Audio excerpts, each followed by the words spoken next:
बच्चों good morning.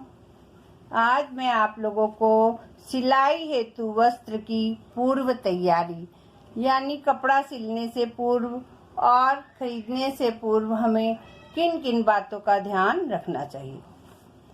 आज वस्त्र मानव जीवन के लिए अत्यंत आवश्यक है। मानव जीवन में वस्त्र जो है वो सुंदरता लाते हैं। इससे मनुष्य सभ्य दिखाई देते हैं। विभिन्न देशों की वेशभूषा भी अलग अलग होती है और आप किसी व्यक्ति विशेष को देखकर, उसके ड्रेस को देखकर यह भी बता सकते हैं कि वह किस विभाग से संबंधित है, जैसे सेना, police, railway, nurse, doctor. School संस्थाओं के बारे में वेशभूषा को देखकर अनुमान लगाया जा सकता है।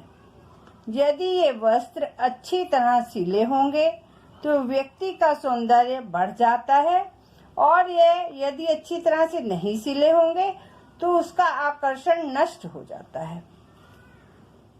वस्त्र की रचना के अंतर्गत दो महत्वपूर्ण प्रक्रियाएं हैं जिन पर वस्त्र की फिटिंग निर्भर करती है।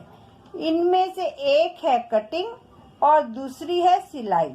दोनों प्रक्रियाएं एक दूसरे की पूरक हैं। एक क्रिया दूसरे पर निर्भर करती है। बिना कटिंग के सिलाई की ही नहीं जा सकती और यदि सिलाई नहीं की जाती तो कटिंग बेकार है। सिलाई से वस्त्र को स्वरूप मिलता है। सिलाई विज्ञान भी है और कला भी। सिलाई की इन दो महत्वपूर्ण क्रियाओं के बार बार अभ्यास से परिधान की पूर्ण फिटिंग आ जाती है। एक बहुत पुरानी कहावत है, करत करत अभ्यास के जड़मति होत सुजान, अर्थात अभ्यास करने से कार्य करने में कुशलता आती है। वास्तव में यदि वस्त्र की कटिंग सही ना की गई हो तो सिलाई ठीक से नहीं हो पाएगी। अनुमान से वस्त्र की कटिंग करना तभी संभव है जबकि वस्त्र काटने का बहुत अधिक अभ्यास हो। जो व्यक्ति नाप लेकर वस्त्र की कटिंग करते हैं उन्हें सिलाई कला का पूर्ण ज्ञान होता है। कपड़े की मात्रा का अनुमान। वस्त्र सिलने के लिए जिस समय कपड़ा खरीदते हैं हमें यह ज्ञान होना चाहिए कि हम किस व्यक्ति के लिए कपड़ा खरीद रहे हैं और उसके वस्त्र में कितना कपड़ा लगेगा, क्योंकि व्यक्ति हर प्रकार के होते हैं। जैसे कोई लंबा, कोई छोटा, कोई मोटा और कोई पतला।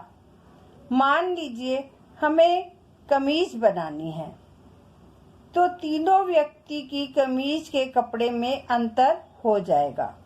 कपड़े की अनुमानित मात्रा कपड़े के अर्ज पर भी निर्भर करती है। छोटे अर्ज का कपड़ा लंबाई में अधिक लगेगा जबकि बड़े अर्ज का कपड़ा कम लगेगा। कपड़े का सिकुड़ना तथा श्रिंक करना। परिधान धुलने पर कुछ सिकुड़ जाते हैं अतः कपड़े को काटने या सिलाई करने से पूर्व यदि कपड़े को सिकोड़ लिया जाए तो सिलने के बाद परिधान की फिटिंग सही आती है। सभी प्रकार के कपड़े सिकोड़ने की मात्र एक ही विधि नहीं है। कपड़े को सिकोड़ने को अंग्रेजी में श्रिंक करना भी कहते हैं। पहले कपड़े को श्रिंक नहीं किया जाता था बल्कि श्रिंक का एक अनुमान लगा करके कपड़े को थोड़ा ज्यादा रख करके काट लिया जाता था। लेकिन उससे जो है कपड़ों की फिटिंग कभी कभी गड़बड़ भी हो जाती है। इसलिए कपड़ों को पहले श्रिंक कर लेना चाहिए। सूती परिधान के कपड़े को लगभग 6 घंटे तक भिगोए रखना चाहिए। सफेद तथा रंगीन कपड़े और छपे हुए कपड़े सभी को अलग अलग भिगोना चाहिए ताकि एक दूसरे का रंग उस पर ना चढ़े। इससे कपड़ों पर एक दूसरे का रंग नहीं चढ़ता। 6 घंटे बाद कपड़े को पानी से निकालकर छाया में सुखाएं। रेशमी तथा रेयान के कपड़े बहुत कम सिकुड़ते हैं, अतः कपड़ा बढ़ाकर काट लेना चाहिए। फिर ऊनी कपड़ों को मेज पर 2 तहों में बिछाकर दोनों तहों के बीच में गीला तौलिया रखकर उस पर सूती कपड़ा बिछाएं।